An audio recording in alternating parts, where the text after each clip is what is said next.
عالم آب و خاک میں تیرے ظہور سے فروغ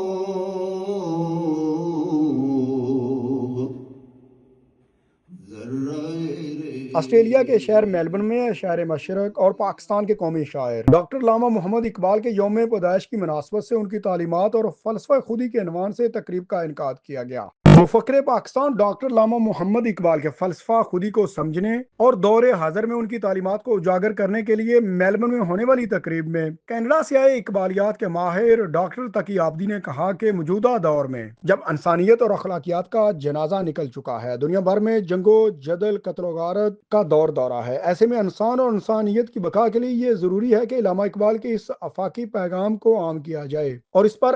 عمل کر کے امن و امان کو بحال کیا جائے۔ پاکستان کمیونٹی کے معروف رہنماؤں نے کہا کہ موجودہ دور میں ڈاکٹر اقبال کی تعلیمات کی زیادہ ضرورت ہے۔ مقررین نے اس بات پر زور دیا کہ علامہ اقبال کو نئی نسل سے بڑی امیدیں وابستہ تھیں، اسی لیے اقبالیات کی تعلیمات نئی نسل تک پہنچانا وقت کی عام ضرورت ہے۔